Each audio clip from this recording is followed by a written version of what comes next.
Hello students, आज हम पढ़ेंगे चैप्टर नंबर 3 अंडरस्टैंडिंग क्वाड्रिलेटरल्स का इंट्रोडक्शन। इसमें सबसे पहले है पॉलीगन। पॉलीगन क्या होते हैं? एक simple closed curve, a simple closed curve, एक सिंपल और क्लोज कर्व जो क्या बना होता है, सिर्फ लाइन सेगमेंट से बना होता है, which are made up of only line segment. ऐसे कर्व्स जो क्या होते हैं, सिंपल भी होते हैं और क्लोज्ड भी होते हैं और सिर्फ लाइन सेगमेंट से बने होते हैं, वो आपके पॉलीगन्स कहलाते हैं। एग्जाम्पल के तौर पे ये आपका क्या है, देखो ये एक लाइन, सिर्फ लाइन से बना हुआ है एंड साथ साथ क्लोज्ड है, तो ये क्या है, हमारा एक पॉलीगन है। इसमें जो लाइन सेगमेंट है वो क्या होते हैं, ऐसी लाइन, देखो ये लाइन जिसके एंड पॉइंट्स होते हैं वो क्या कहलाती है, हमारी लाइन सेगमेंट। तो A B is a line segment, ठीक है।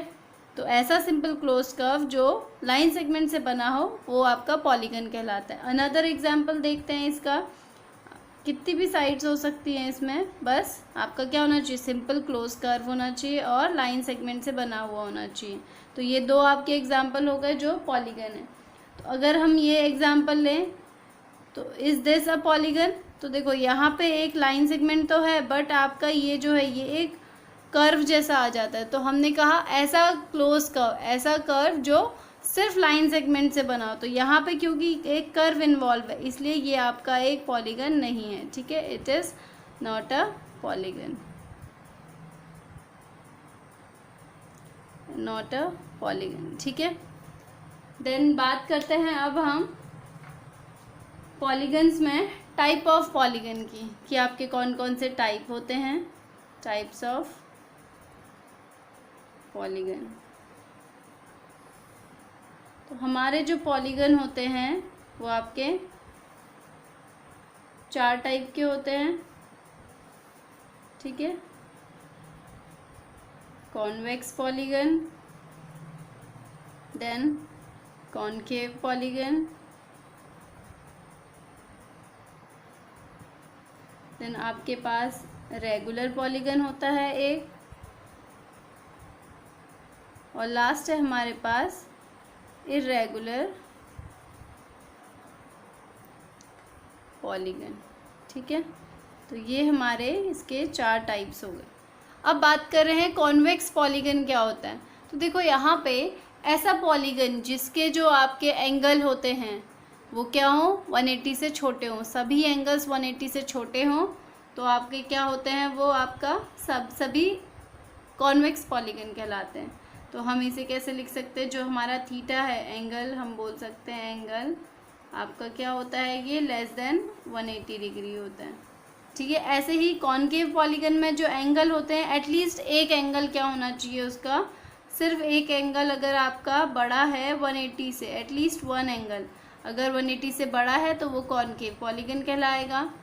देन रेगुलर पॉलीगन क्या होता है, ऐसे पॉलीगन जिसके सभी साइड्स और सभी एंगल्स क्या होते हैं, इक्वल होते हैं, all sides and all angles are equal, वो हमारा रेगुलर पॉलीगन कहलाता है, ठीक है। जिसके सभी साइड सभी एंगल्स बराबर होंगे वो रेगुलर पॉलीगन होगा। देन इरेगुलर पॉलीगन जिसकी आपकी सभी साइड्स इक्वल नहीं होती और सभी एंगल्स भी इक्वल नहीं होते, वो आपके क्या होते हैं, इरेगुलर पॉलीगन कहलाते हैं, ठीक है। All sides and all angles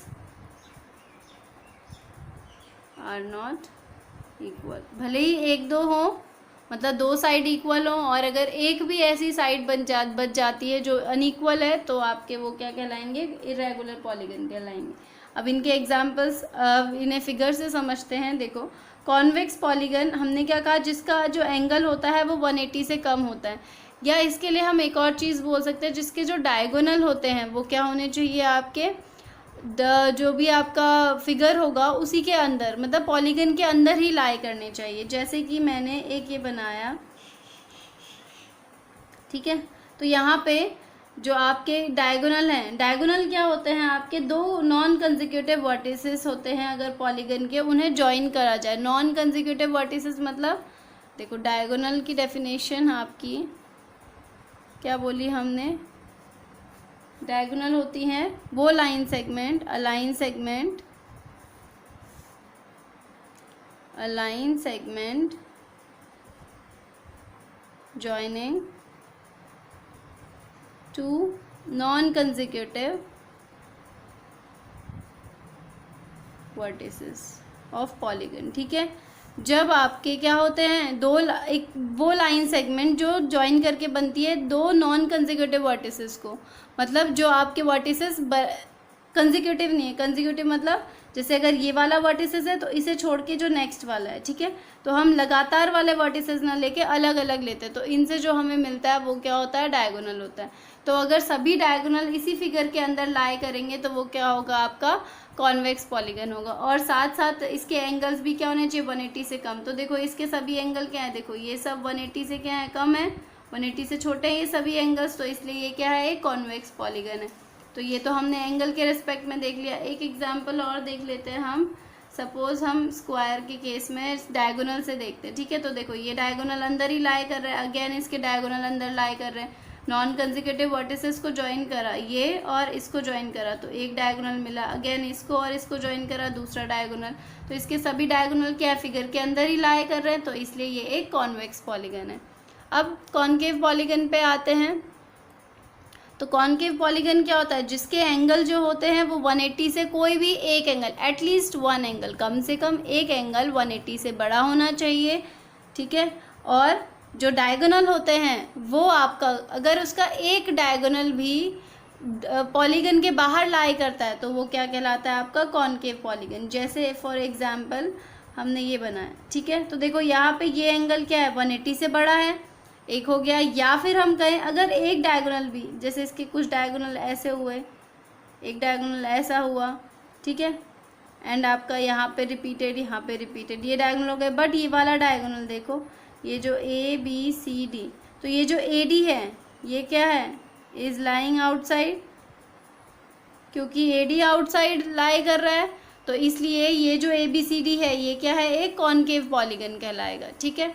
अब बात करते हैं रेगुलर पॉलीगन की। तो देखो हमने क्या कहा, जिसकी सभी साइड्स और सभी एंगल्स क्या होते हैं, इक्वल होते हैं, तो वो रेगुलर पॉलीगन कहलाता है। एग्जाम्पल देखो ये एक ट्रायंगल है, कैसा ट्रायंगल है, इक्विलेटरल ट्रायंगल, जिसकी सभी साइड्स, ये देखो सभी साइड्स क्या हैं, इक्वल हैं, और ये सभी एंगल्स क्या होते हैं, इक्वल होते हैं, तो ये एक रेगुलर पॉलीगन होता है। एक नेम क्या हो गया इसका, इक्विलेटरल ट्रायंगल। ऐसे ही हम स्क्वायर को भी क्या बोल सकते हैं, एक रेगुलर पॉलीगन बोल सकते हैं। इसके सभी एंगल कितने के हैं, यहाँ पे ट्रायंगल में 60 डिग्री के एंगल होते हैं सभी, ठीक है। तो ये आपका रेगुलर पॉलीगन हो गया। देन लास्ट है आपका इरेगुलर पॉलीगन, ऐसा पॉलीगन जिसमें सभी एंगल्स और सभी साइड्स अगर एक भी चीज़ अनइक्वल मिलती है तो वो आपका क्या होता है, इरेगुलर पॉलीगन। एग्जाम्पल के तौर पे हम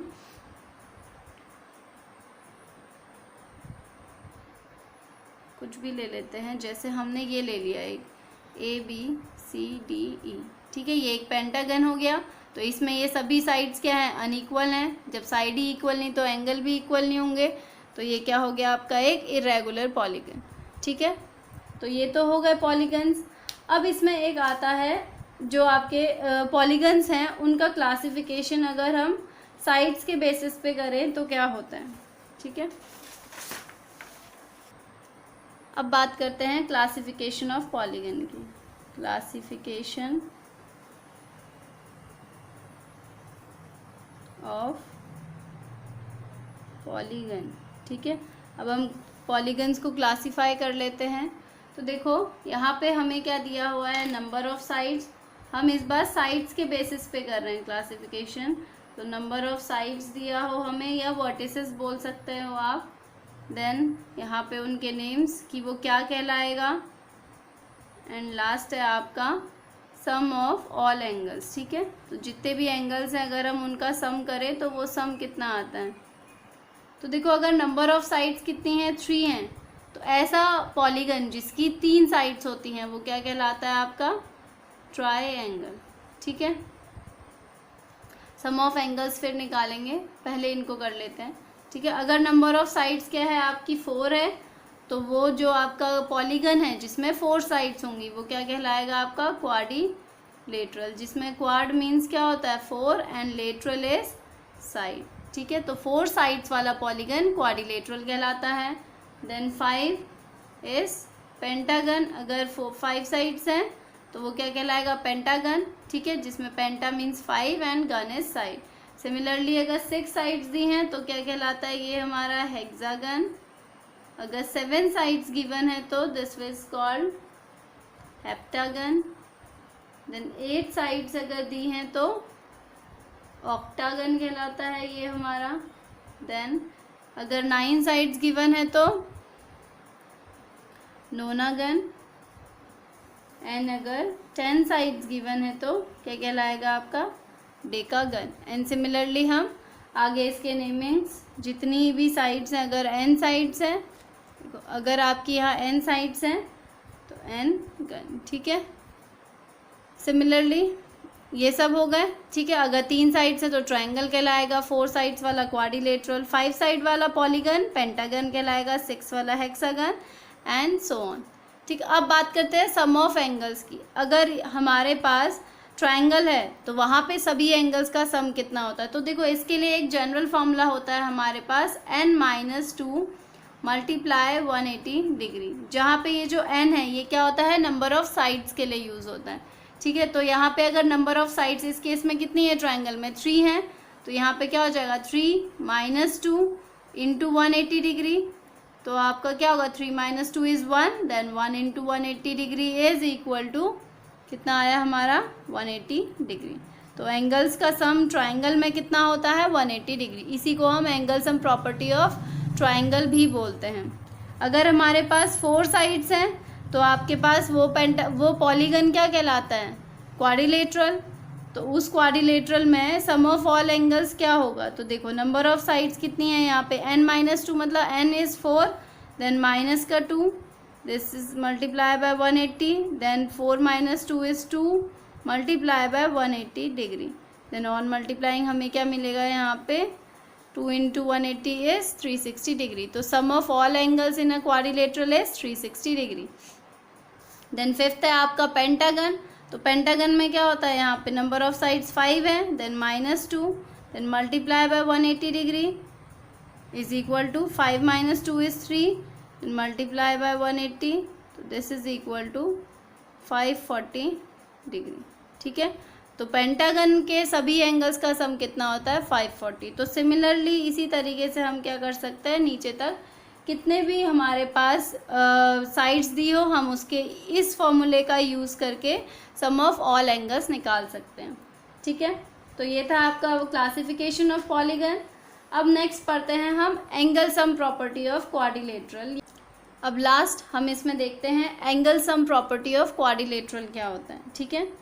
तो angle sum property of quadrilateral, आपने angle sum property of triangle पढ़ा था, कितना होता है सभी एंगल्स का सम 180 होता है।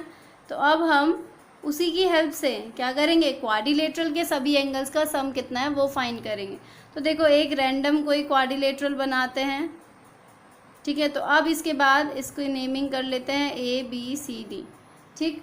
तो यहाँ से देखो किसी भी एक डायगोनल को ज्वाइन कर दो, सपोज हमने BD को ज्वाइन करा है यहाँ से। तो अब एंगल्स की नेम करते हैं। देखो हमारे पास दो ट्रायंगल हो गए, एक ABD और दूसरा BCD। तो ये angle 1, this is 2, this is 3, then this is 4, then 5 and ये हमारे पास एंगल 6 हो गया, ठीक है। तो ये सभी एंगल्स आ गए। तो अब देखते हैं इन ट्रायंगल ABD में, ठीक है। ABD में सभी एंगल्स का सम क्या होता है एंगल 1 + 2 + एंगल 3 कितना होगा 180 डिग्री। कहाँ से लिखा हमने angle sum property of triangle, ठीक है। अब सिमिलरली